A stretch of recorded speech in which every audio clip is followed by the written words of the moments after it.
The honourable member for Saanich Gulf Islands.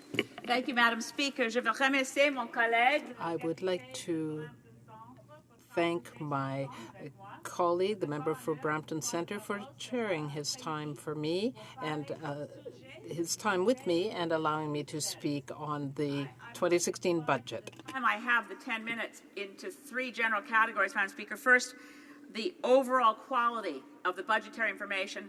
Secondly, a quick review of those things that are pretty good but not good enough. And lastly, concerns about the environmental content of the budget. First, on the quality of the budget. This is something that I think parliamentarians need to spend a lot more time talking about and demanding of Finance Canada. It's been a number of years since I've been able to find in the budget of Canada something that I think most Canadians would expect us to find, something called a budget, a statement of revenues, a statement of expenses, a bottom line, clear information. I started saying under the previous government that we should really stop calling it the budget and call it the annual spring thick brochure so we'd know what we were talking about.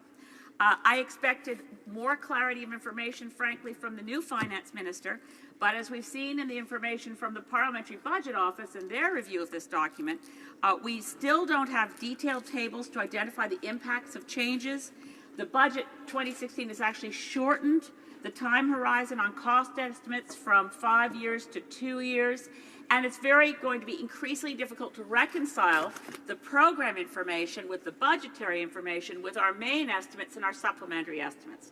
So I urge the new government to make sure that 2016 is the last budget that's not really a budget.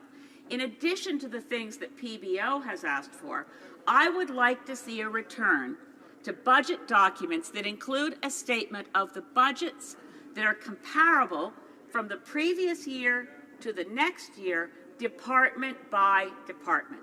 Quite often in the budgets over the last number of years, you can see an announcement there's money for a department to do whatever, but you can't figure out for months, if you ever can, whether that's new money, reprofiled money, exactly whether that's a real commitment.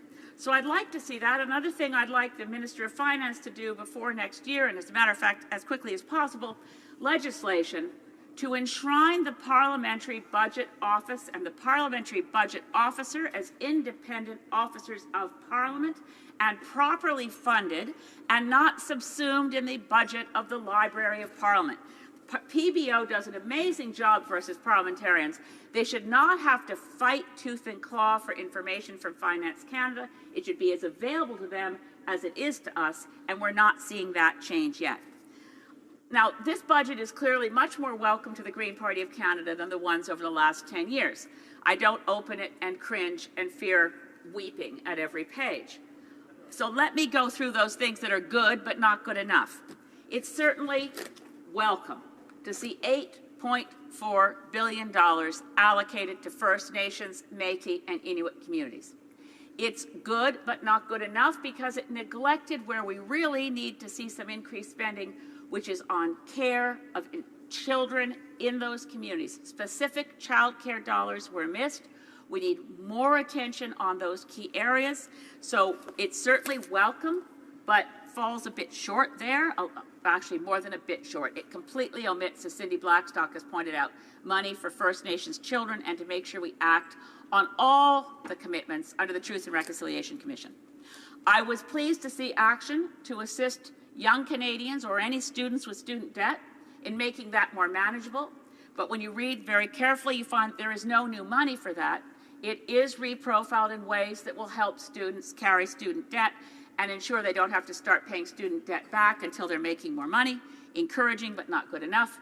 There's more money for international development for Global Affairs Canada, but not nearly enough to catch up to where Canada should be. I want to see a reinstatement of our goal as a nation to 0.7% of our GDP into international development assistance. We're far, far short of that, even with the modest increase to spending in this budget.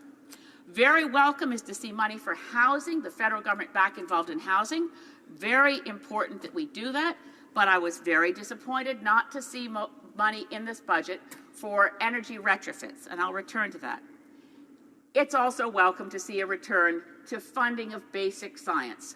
The notion that we won't fund anything unless it has an immediate commercial application. It's very welcome to see a return to basic science research and more money for hiring scientists, such as the $40 million that was recently announced for Department of Fisheries and Oceans to start rehiring their scientists. Parks and marine protected areas also get funding. But a budget is, as one of Canada's greatest environmental thought leaders said, and he passed away earlier this year. I'll take a moment to note that Jim McNeil's passing is devastating to the whole policy community that has done any work on sustainable development. But Jim McNeil always said the single most important environmental statement from any government is its budget. And analyzing this budget for the environmental promises is where we find the deepest disappointment. First, to infrastructure.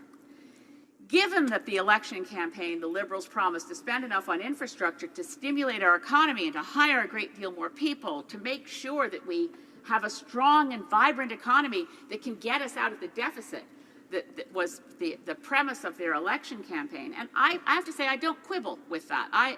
The Green Party platform was a balanced budget, but I'm easily persuaded that in a weak economy, a stagnant economy, when the cost of borrowing is as low as it is today, it's not a bad idea to go into deficit to kickstart the economy. It's a good idea.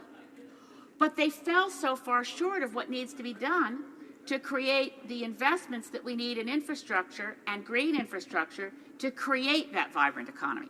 So in a nutshell, Madam Speaker, we hear in this budget and read that over the next 10 years, there'll be $120 billion invested in infrastructure. That's a big number, and it sounds great till you realize that part one is the next 5 years past the next election, in which 10%, less than 10% of that money will be spent, $11.9 billion. The 90% of the $120 billion comes to us in the second 5-year period. Now, that's important to note because what it means is that for public transit money that's desperately needed, there's only $3.4 billion over 3 years. It's not enough to significantly reduce greenhouse gases by moving us to public transit. And again, a key piece of stimulus spending that would have put tens of thousands of Canadians to work quickly is to fund eco-energy projects. The previous Liberal government, under previous Prime Minister Paul Martin, created the program. It was wildly successful. It delivered on greenhouse gas reductions, and homeowners loved it, contractors loved it, building supply companies loved it. It worked. And it should have come back in this budget, and it should have come back and been expanded to include institutions like universities and schools and hospitals to replace inefficient furnaces, to bring in heat pumps, to employ a legion, in fact, an army of carpenters and electricians and plumbers who could go to work to deliver.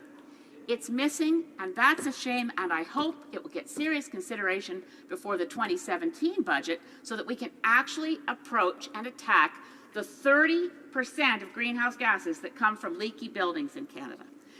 But I have to say the most despairing that I was in reading this was when I came to a section which is described as restoring trust in environmental assessment.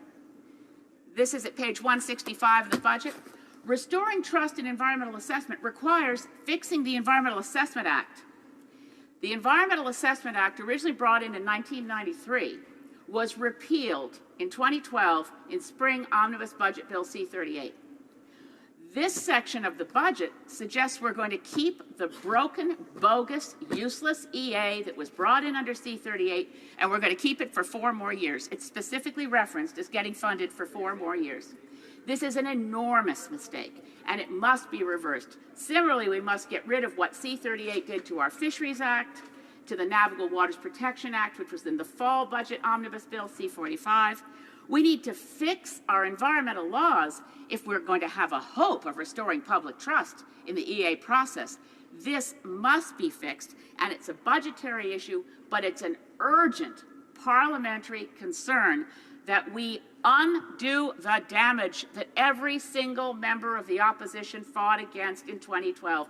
Every New Democrat, every Liberal, every Green fought that, and we need to pay attention to the mistakes in this budget and fix it immediately. Thank you, Madam Speaker.